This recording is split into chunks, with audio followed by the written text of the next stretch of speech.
নমঃ পার্বতী পতে হর হর মহাদেব। আমি স্বপ্না, আর আমি আজকে বৃহৎ শিব মহাপুরাণের ত্রয়োদশ অধ্যায় মানে 13 নম্বর অধ্যায়ের ত্রিপুর নাশনের চতুর্থ পাঠ করতে চলেছি। তো তোমরা সকলে চলে এসো শিব পুরাণের মধুর বাণী শ্রবণ করতে। আজকের শ্লোকটি হলো, দেব দেব মহাদেব ভক্তা নাম ভয়প্রদ তব রূপম ন গানিম গতিম নৈব চ নৈব চ। শ্লোকটির অনুবাদ আজকে চতুর্থ পাঠ থেকে পাঠ করব। তো অনুবাদটি হলো, সক্রুণ নম্য স্বরে সেই সুরগণ নিজেদের দুঃখ কথা করিল বর্ণন। দেবের ত্রিপুর যা দুঃখাদি শুনিয়া ব্রহ্মা হইলেন অতি বিষাদিত হিয়া। অতঃপর কহিলেন, আমার দ্বারায় ত্রিপুর দানবগণ বর্ধিত সদায়। তাহা হলে আমা দ্বারা তাদের বিনাশ কখনো সম্ভব নয়, দিলাম আভাস। যেহেতু ত্রিপুরে পুণ্য হইল প্রবর্তিত, তাদের বিনাশ করা দুঃসাধ্য নিশ্চিত।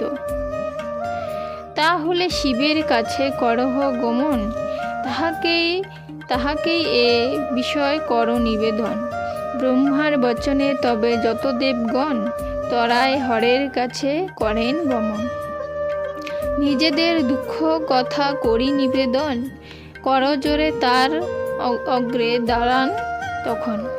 দেবতাগণের দুঃখ শ্রবণ করিয়া মহেশ্বর কহিলেন ব্যথিত হইয়া, যাহাদের পুণ্য সদা হতেছে বর্ধিত, তাদের বিনাশ করা না হবে উচিত। তাই হে অমরগণ, তোমরা এখন সর্বপ্রভু হরি স্থানে করহ গমন, তাহার নিকটে দুঃখ নিবেদন কর। তিনি উপায় ঠিক দেবেন সত্তর, তবে দেবগণ যাত্রা করিয়া তরিত। হরির নিকটে কহে সকল বৃত্তান্ত, দেবতাগণের যত দুঃখের কারণ। অবগত হয়ে বিষ্ণু কহেন তখন, যথা সনাতন ধর্ম বিদ্যমান রয়, তথায় সকল দুঃখ বিনাশ নিশ্চয়। বিষ্ণুর এমন বাক্য করিয়া শ্রবণ, অতীব বিষণ্ণ হইলেন দেবগণ। মলিন বদনাম্বুজে দেবগণ পরে হরি প্রতি কহিলেন বেদনার্ত স্বরে, হে প্রভু, তাহলে মোরা কেমন করিয়া পুরে অবস্থান করি না পাই ভাবিয়া। কেমন করিয়া ত্রিপুরের বিদ্যমানে নিরত হইব মোরা ধর্ম অনুষ্ঠানে। সমস্ত করুণ তবে অকালে সংহার, অথবা করুণ এবে ত্রিপুরে অঙ্গার। বিষ্ণু প্রতি এইরূপ কহি দেবগণ বারবার দুঃখচিত্রে করেন রোদন। এইভাবে বিষণ্ণ দেখিয়া দেবগণে ভগবান বিষ্ণু চিন্তিলেন মনে মনে, এক্ষণে ত্রিপুরবাসী ধর্মপরায়ণ, সে কারণে অবদ্ধত্ব করেছে অর্জন। বহু পাপ করিয়াও যদি কোনো জন ভক্তি ভরে করে মহেশ্বরের অর্চন। পদ্মপত্রে জল যথা স্পর্শ নাহি করে, সেই রূপ কোনো পাপ তারে নাহি ধরে। আর এই দৈত্যগণ করি লিঙ্গার্চন, পাপহীন আর ভোগী হয়েছে এখন। যদি ইহাদের ধর্মবিঘ্ন নাহি হয়, তাহা হলে তিনপুর নাহি হবে ক্ষয়। অতএব মায়া বলে করি ধর্মনাশ, দৈত্যত্রয়ে অবিলম্বে করিব বিনাশ। এই রূপ চিন্তা করি দেব জনার্দন, দেবতাগণের প্রতি কহেন তখন, ত্রিপুর বিনাশে যুক্তি করিছি এক্ষণে, তাহলে তোমরাও যাও নিজ নিজ স্থানে। হরির নিকটে তবে পাইয়া আশ্বাস, দেবগণ চলিলেন নিজ নিজ বাস। অনন্তর মহাতেজা শ্রীহরি অচ্যুত সেই দৈত্যদের ধর্মবিঘ্নের নিমিত্ত। এক মায়াময় নরে করেন সৃজন, মস্তক মুণ্ডিত যার মলিন বসন। অনন্তর ভগবান তাহাকে তখন মায়াময় শাস্ত্র করালেন অধ্যয়ন।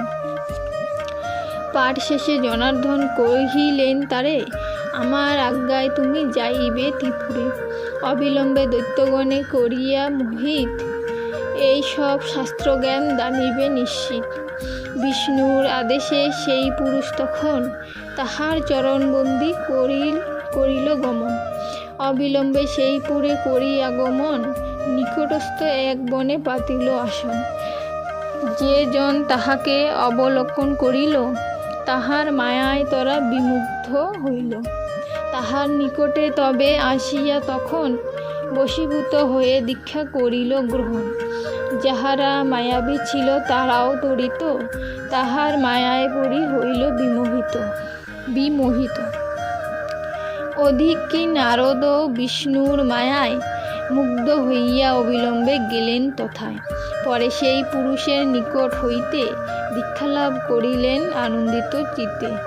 অনন্তর দৈত্য বিদু নামালির নিকটে গমন করিয়া সব কহে অকপটে, হে দানবরাজ এক ধর্মপরায়ণ, জ্যোতি এই রাজ্য করিছেন আগমন। পূর্বেতে অনেক ধর্ম করিছি শ্রবণ, কিন্তু এই রূপ নাহি শুনেছি কখনো। তার সনাতন ধর্ম করিয়া দর্শন, আমরা অনেকে দীক্ষা করেছি গ্রহণ।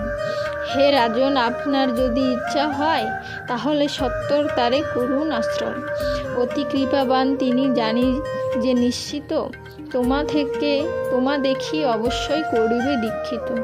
নারদের বাক্য দৈত্য হইয়া মোহিত, চিন্তা করে নারদও হইল দীক্ষিত। তবে আমাদের ইহা করিতে উচিত, এরূপ চিন্তায় তথা হইল উপস্থিত। আজকে শিবপুরাণের ত্রয়োদশ অধ্যায়ের চতুর্থ, পঞ্চম এবং ষষ্ঠ পাঠ করেছি, আর বাকি পাঠগুলো এরপর পাঠ করব। তো আজকে এখানেই সমাপ্ত করছি। তোমরা সকলে ভালো থেকো। ধন্যবাদ।